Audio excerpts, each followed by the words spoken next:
Greetings, ladies and gentlemen. EQA Nostalgia here. Today I wanted to talk to you guys about Socom Confrontation. Now, I know this game's been out for a while, for like 5 years, going on like 6 years or some crazy shit like that, but I never played it until about a week ago when I picked up a PlayStation 3. And I pretty much missed out on everything on the PlayStation 3, and I know there's people that are probably thinking, dude, you should have just got a PS4, but there isn't anything that I want on PS4 right now, and I'm basically just waiting for H-Hours, so that can wait. And I'm kind of playing catch up now on the PlayStation 3 because I had 360 this whole past generation. So, one more thing before I get right into it. I want to thank Lukenbacher for allowing me the use of this footage. You can see the realsocom.com up in the corner there. I do not possess a video capturing device for my PlayStation 3, and I don't know if I plan on picking one up or not because the PS4 will have one built in. So, while there are a few things I'd like to capture, I just really can't justify that price tag. Alright, so moving right along, what do I think of Socom Confrontation? I was actually pretty surprised when I first played it. I mean, I had seen all the reviews, and you guys know I'm a big fan of Suck My Turban, and he just completely trashed the game. So I was expecting it to be a complete and total disaster. Now, mind you, there have been a lot of patches that came out, and a lot of the stuff that was said about that game was before the patches came out. So, you know, it was a complete and total fucking mess for like a year, to my understanding. Now, upon entering the game, I noticed right away that it didn't quite feel like Socom. It didn't move like the older Socoms, and that kind of threw me for a loop. But then I noticed that you could change the camera, and that was nice that you could kind of make it a classic style view, but it's still not quite there. It's a little bit closer than I'd like it to be. I don't know, maybe it's just me. I've got a big ass TV now compared to the older days. I don't know, maybe it's just me, but it feels like my guy is a lot closer, and it just doesn't move the same. I mean, the shit is just fucking different.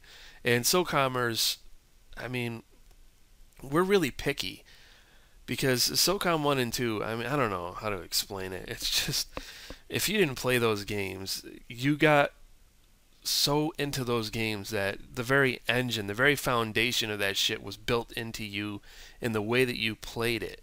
I mean, I played that game obsessively, so even SOCOM 3 felt really fucking awkward for me because they changed the engine. A simple thing like that really just shook things up. So this new generation SOCOM, it doesn't really feel like a SOCOM.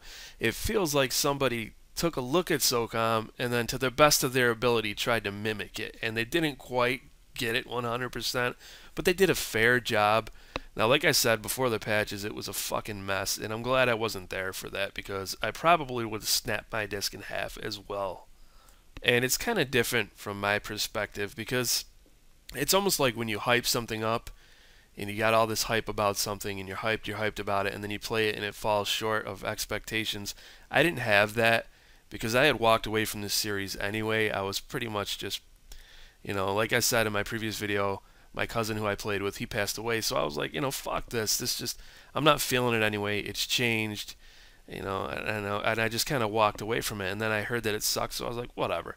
And I came into it with very, very low expectations, and you know, pretty much you can only go up from there. So the reason why I think it's not a bad game is because I wasn't holding it up on a pedestal to begin with. It's almost like the reverse of hyping something up. I had it underhyped, and when I went in, I was actually pleasantly surprised that it was functional, and it took me a little while to realize why it pissed so many people off, and it's the little things in that game that really get under your skin. Leaning around a corner, for example. It's a pain in the ass. It's not really easy to do. You're often shooting at the wall, trying to throw a grenade around a corner. It can often bounce off the wall or bounce off a ceiling if you're in close quarters, like say the computer room in Frostfire. Another thing that pissed me off is railings and walls get in your way non-fucking stop. I can't tell you how many times I've been on the terrorist side on that platform in Frostfire, and a SEAL's been shooting at me from down on the bottom floor, you know, where that ramp is right there, and the fish net, and I try to shoot down at him, and nothing. I got nothing, and I just get shot in the fucking head. And it does seem like headshots happen an awful lot in the game. And for me, tossing grenades, it is functional, and it does work most of the time, but every now and then it just doesn't go where I want it to. And I haven't really had too many problems with that. Usually when I aim at a window, it goes right in. But sometimes it'll just slap the top of the window and drop down. and it won't go where I want it to go, but it's not too much of a problem as long as I'm not trying to lean. I like the prone roll feature, but I mean, if it was up to me, I would have left the lean alone. I would have left the lean where it was. You know what I'm saying? I mean, the prone roll is cool if they could have figured out a way to put it in there without sacrificing lean. The sprint button is completely unnecessary. There's no reason to have that shit in the game. And I do use it, but a lot of the times when I use it, I'm very careful about it because you're leaving yourself wide open. Usually you'll sprint and you'll just get shot in the fucking face. And that sucks. So I'll use it at the beginning of the round to kind of get into a midway position, and then I don't touch it again. Because it's a pain in the ass. You know, I mean, it just takes you out of the action. You can't shoot or do anything with it. I've been sprinting, and I'm trying to switch to my grenades, and you can't do that while you're sprinting. So you have to stop sprinting to switch to your grenades, and it's just a fucking bitch. It takes up a button that should be used for something else, like switching to a grenade or something like that, and it just does not need to be there. I know why it's there. You know why it's there, because Call of Duty does it. Call of fucking Duty and a bunch of other fucking games do it. So that's why it's there. And, you know, I don't have any illusions as to why it's there. That's why it's there. If something works and it's not broken, don't fuck with it. Don't tweak it. Don't add shit to it because it worked just fine before. So yeah, I mean, that's a major thorn in my side. I mean, I think that pisses me off more than anything else is that fucking button. Another thing that pisses me off is the encumbrance system. It's back. Fuck that shit. I don't like it. I never liked it. Just keep it simple, stupid. Keep that shit out of there. I don't like it, man.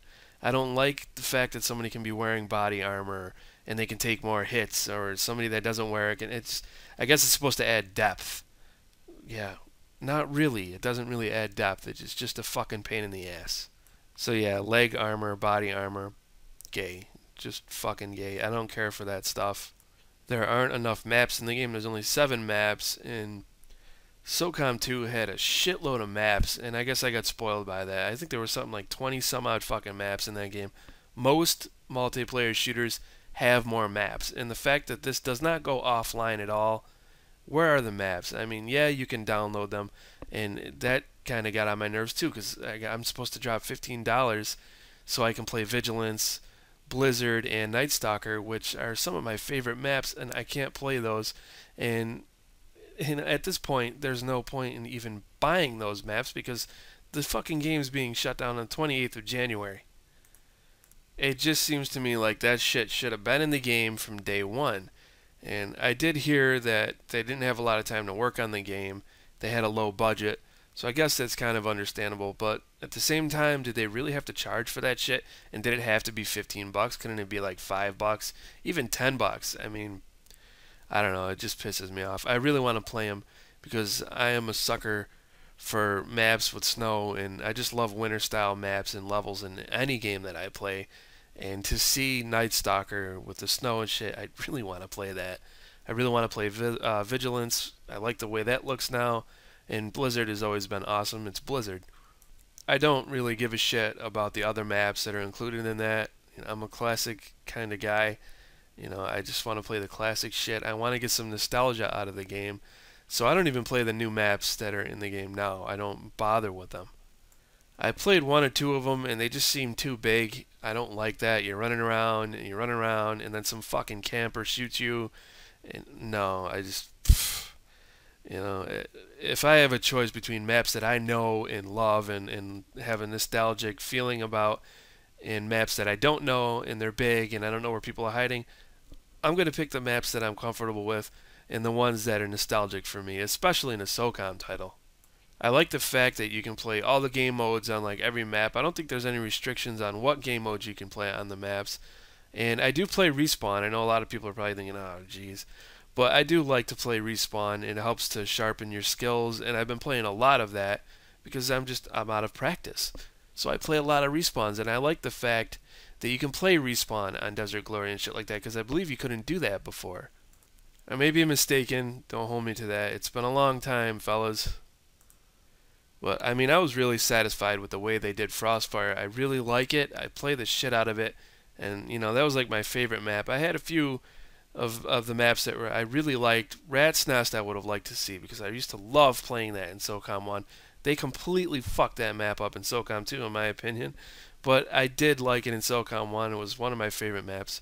And, I like all the classic maps, but I really have a special place in my heart, if you will, for Frostfire. Just because I used to play with my cousin a lot, and I really enjoy that map. So I like what they did with that. Desert Glory is also really cool. It's still pretty much the same, except all the fucking propane tanks and the cars that explode. And I remember hearing Turbin talking about that, and then I got in there, I was like, yeah, that's kind of fucking yay.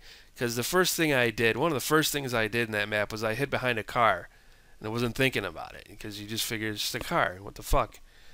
And that shit blows up, and it doesn't matter where you shoot it, you can shoot the fucking trunk and it blows up.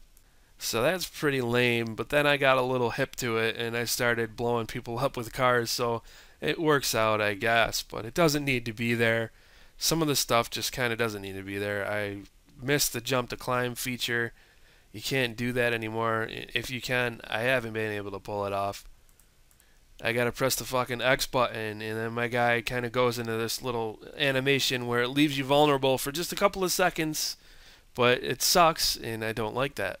And for some reason, that little plank above the boardwalk where you pull yourself up, I can't get up on there, man. Every time I try to get up on there, I just can't do it. I guess I'm going at the wrong fucking angle or something. I don't know, but I can't do it. And to be honest, I just gave up on it because every time I get my ass up there, I just get fucking shot. Now, in terms of cheaters, it seems like there's less cheating going on, but then again, there are some people that seem like they take a little too long to die, but I'm not certain because it could just be that they're wearing a bunch of fucking armor. That's why I don't like armor. Some people just seem like they don't die, and it seems like some people are shooting me through walls. Maybe it's just me. I've seen people who seem to be kind of like morphing all over the place. I don't know if they're still using fucking lag switches or what, but I've had a couple of guys that are here, then they're there, then they're here, then they're there, then I'm dead. And another thing that gets on my nerves, I don't know if it's just the server or it's lag. Sometimes I kill people, and after they're on the ground, like for 2 seconds, they fucking shoot me and I die. So I don't know if that's lag. It used to be a problem in the older SOCOMs, but, for all I know, this motherfucker's got some sort of code where he can continue to shoot me after he's been killed. I mean, we've still got campers, and I could bitch about campers, but that's in every SOCOM. That's in every fucking game. You can't stop that shit. People camp all the time. And with proximity chat now, there was this one guy. Let me tell you guys a story real quick. You'll probably enjoy this. There was this motherfucker, and he was in the computer room in Frostfire, and they turned off grenades. First of all, don't fucking turn off grenades, okay? Don't do it. It just encourages camping, and it's fucking lame. But they left the claymores on. So what did he do? He set himself up in the fucking computer room with claymores, and this was a respawn. There was like 4 or 5 of us trying to flush this motherfucker out of there, and every time he killed us, he was hopping in the proximity chat, talking mad shit like he was the fucking man. And he was like a Spanish guy or some shit because he kept calling everybody vato and puta and all this shit, and he's fucking, he's laughing and saying some crazy hateful shit, and he fucking meant it too. This dude was serious. Now I know a lot of you guys are used to that stuff, but I'm not used to it because it wasn't in the original SOCOMs, and keep in mind I haven't played the SOCOM game in years. So this proximity shit and this dude, man, he just got on my nerves to the point where I sent him a message. I'm like, yo, stop acting like you're the fucking man. You're camping right now with claymores on a fucking respawn, dude. And I don't ever do that. I never do that. I never send people messages like that, but this dude just got to me. And I know why he got to me. It was the proximity chat. It's one thing when somebody's being a little pussy and they're camping and they're being a little coward with their claymores, and it's another thing when they're laughing at you and swearing at you and just making it even worse.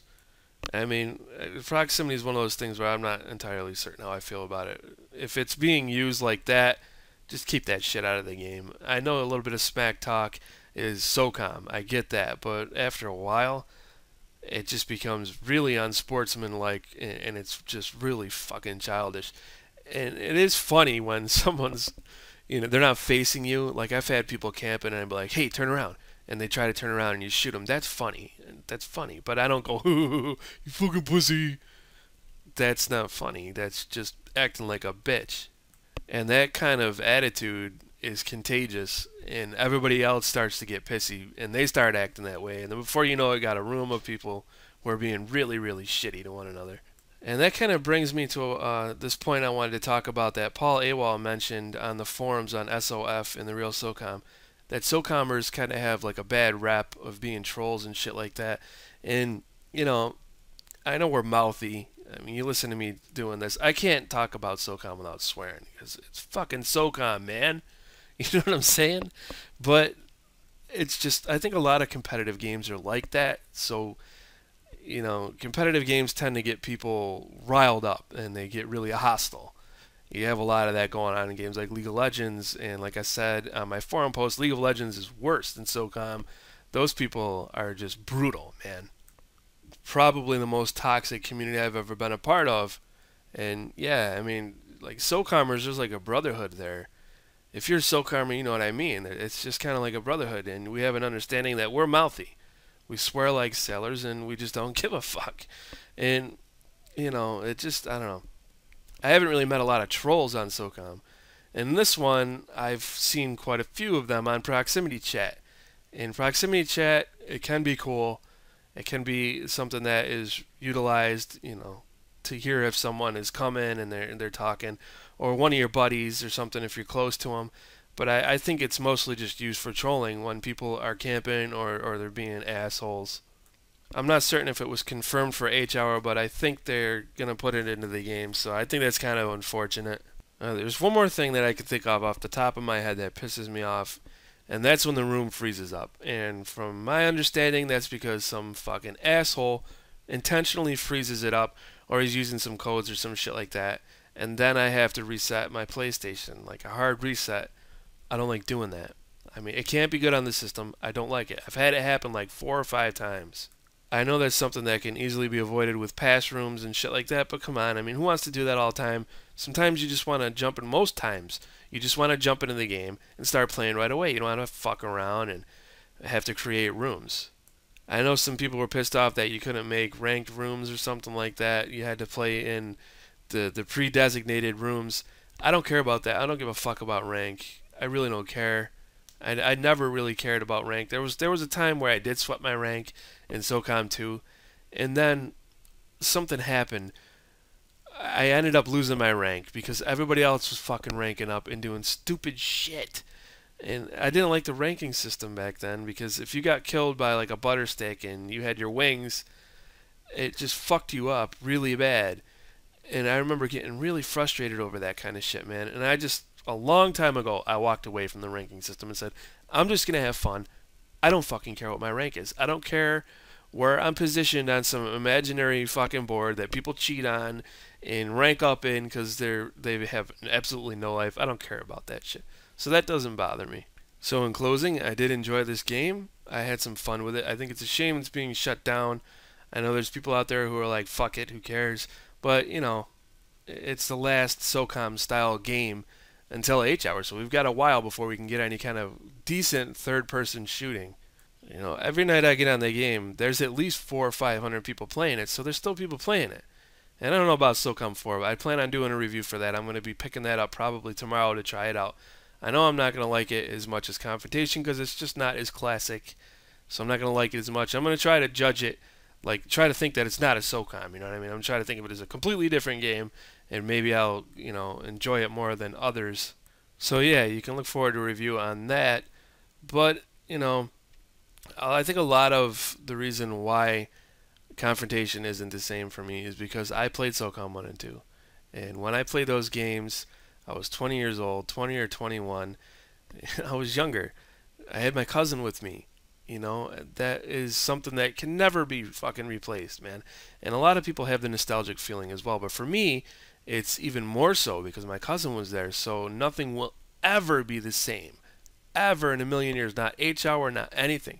H-Hour is most likely, I'm willing to bet almost anything. It's going to be better mechanically and aesthetically and all that shit. It's going to be better than Confrontation and way fucking better than SOCOM 4, but it's not going to be the same. And I hope everybody understands that and they don't get H-Hour and they're like, well, it's not the same. It's never going to be the same. You can't replace that shit. It was your first time.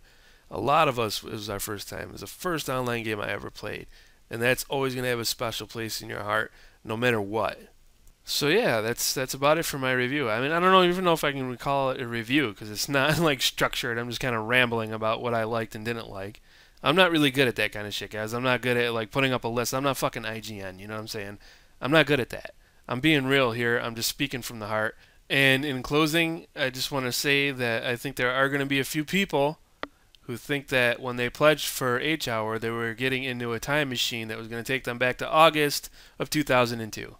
I'm not saying that's any of the big SOCOMers. I don't think Turbin's thinking like that. I don't think anybody at therealsocom.com is thinking like that. I'm not thinking like that. But there are going to be a few little douchebags who are thinking like that. And they're going to be on the forums. They're going to be bitching. It's not the same. This isn't what you promised, David Sears. This isn't SOCOM 1 and 2. And I think that's why David Sears was careful to say that this is not SOCOM 2 HD, because it doesn't want to give anybody that kind of idea. So yeah, unfortunately, some people might rage and take things the wrong way. I could be mistaken, but I've seen it happen before with MMORPGs, and I've been playing games for a long time. I've seen this shit happen a lot, so hopefully it doesn't happen. But yeah, that's about it for this one, guys. I thank you all for watching, and I look forward to seeing you all in my next video.